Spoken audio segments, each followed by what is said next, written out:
good, strong start to the first half of 2016, supported by a recovery in our markets and a restocking through the midstream. We've seen that come through in our revenue line with $3.2 billion of total sales versus $3 billion for the comparative period last year.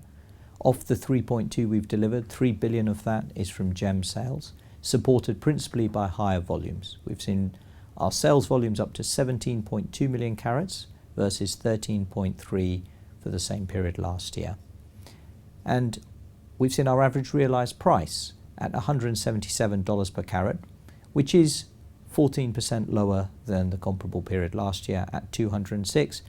But we understand why. Index prices are down around about 16%, and that's through a consequence of decisions made in the second half of last year and at the beginning of this year to react to the weak market environment.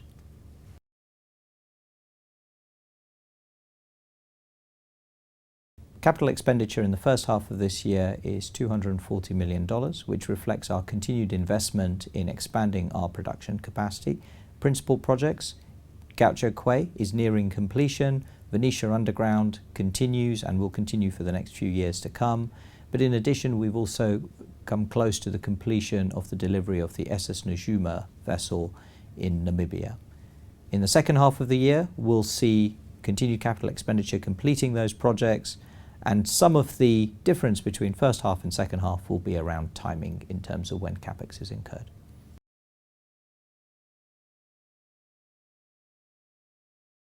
In the first half of the year, we sold 17.2 million carats and produced 13.3 million carats. That was absolutely in line with the plan to reduce production to respond to a weaker market environment in the second half of 2015.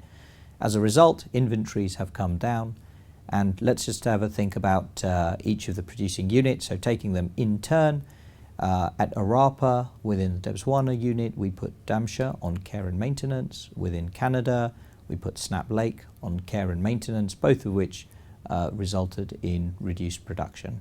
We've also seen the Mafuta vessel maintenance take place in a planned fashion, but again, that's taken the vessel out of production for a little while. That's therefore further reduced the carats. But as I say, all completely in line with the plan to pare back supply.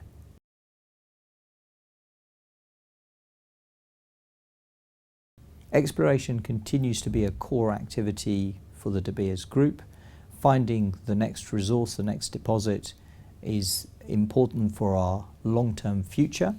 It's becoming an increasingly difficult exercise, and the important thing within exploration is to focus on those areas of highest prospectivity, and that's what we're doing.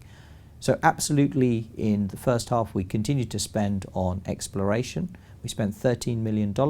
And we're focusing on those areas where we think we'll have the most success, principally South Africa, Botswana, Canada.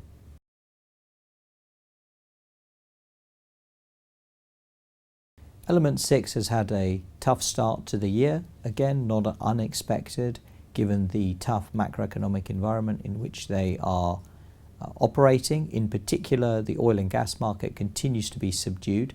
We do expect a recovery in oil and gas. The timing is uncertain. And as such, the team at Element 6 has continued to focus on costs and offset a large proportion of that revenue weakness through cost reduction measures that has allowed us to protect cash flow from that business.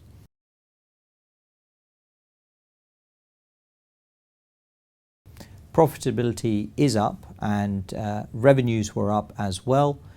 The reason that we haven't seen even higher profitability as a result of those higher revenues is because a lot of that additional revenues come through volume and been offset by a lower price, so slightly lower margin contribution.